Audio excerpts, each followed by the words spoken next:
Alright, in this video I'll share with you the conversations that I had with 6 businessmen who are based in UAE and who were impacted by the flood.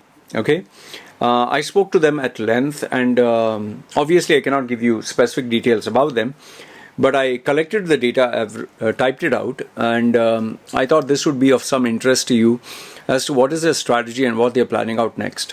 Okay, right off the bat, the most important thing was none of them expected this to happen. It really took them by surprise, and in some cases it has hit people very, very badly. The damage to the products, the services, the property, the cars, everyone has been hit, but it is like who has been hit more and who has been hit like less.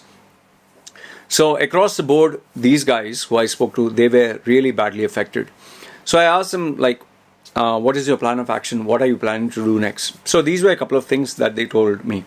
First is, it's really a bad time. It's very stressful.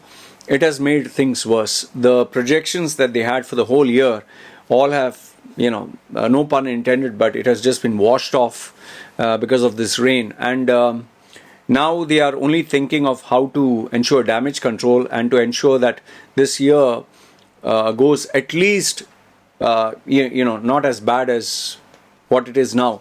Obviously, they cannot reach the figures, the targets, or the revenues that they had planned at the beginning of the year because the losses now are staggering. The other thing that they said is they are definitely hiring on they are freezing on all the hiring process. The reason being is, initially, when things were going good, they had planned that they would take new people on board, train them. Then obviously after 6 months, the return on investment would come.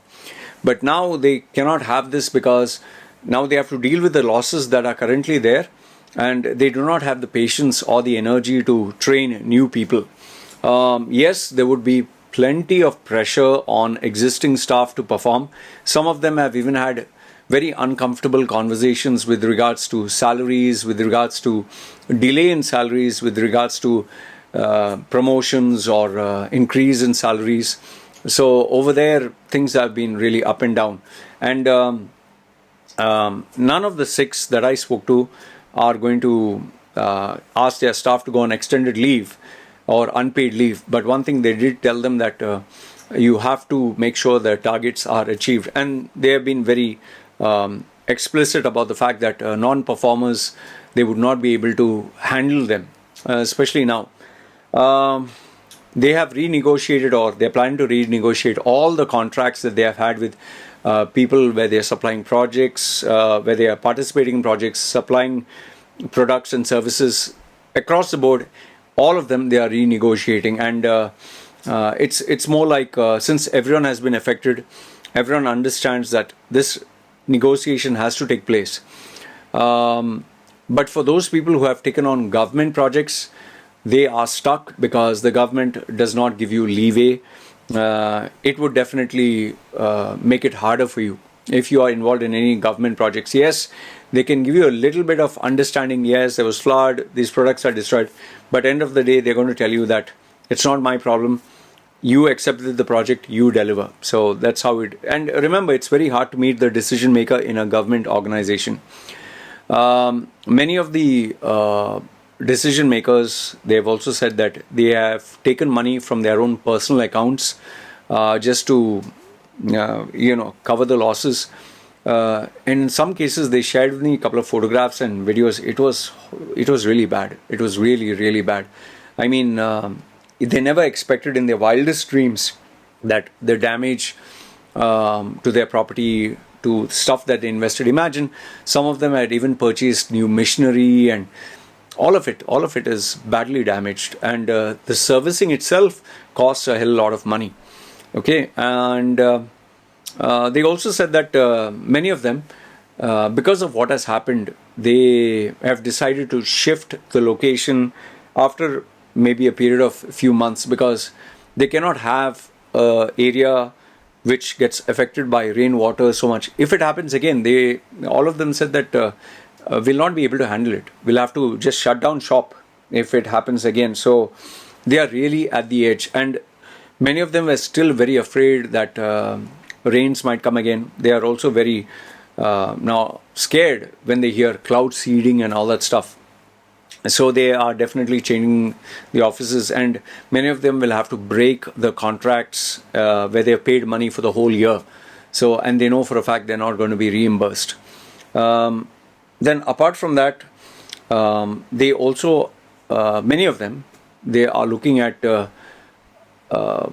like not just business within the market but outside, because for the people who focused only on the UAE market, when everything was in a standstill, everything got affected. And now people whom had confirmed projects, they have been affected. People whom they said this job is urgent, now everything has been destroyed. They're saying we might not continue with this project. So now they are trying to diversify and find out other markets where they can do business with. And yes, I think one thing they have clearly realized is if they set up in a particular area and everything is within that area, yes, it formed a matter of convenience. But now, when there's flooding or when the whole area is destroyed, nothing works. So if on the other hand you have different branches in 2 or 3 places, if one place gets affected, at least operation is in other areas. So yeah, it has been a very sad situation.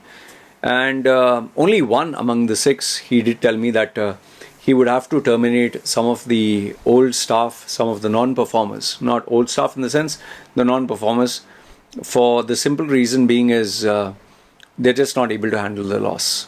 As it is, the profit margins were very thin, the competition was extremely high, and they already were undergoing a lot of stress with the way the market was going. So some of them survived COVID, some of them survived the market crash, but this was something they never thought in their wildest dreams that they would undergo. So yeah, so this was the feedback given to me by 6 businessmen. It's pretty unfortunate. It's like everything has fallen down like a pack of dominoes, and it has affected everyone. So now it's a matter of survival, thriving and surviving. So yeah, this is what I wanted to share with you. And if you are looking out for jobs and you have already applied, most probably hiring will be on freeze.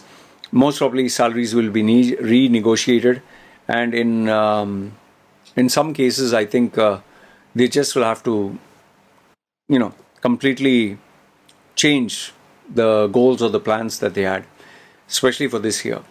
So this is what I wanted to share with you. Let me know your thoughts in the comments below, and if you do have any bits of information, share it with me privately, email or my WhatsApp. Whatever you do share is always kept strictly confidential. So good, bad, ugly, feel free, comment down below. This is me signing off. You guys take care.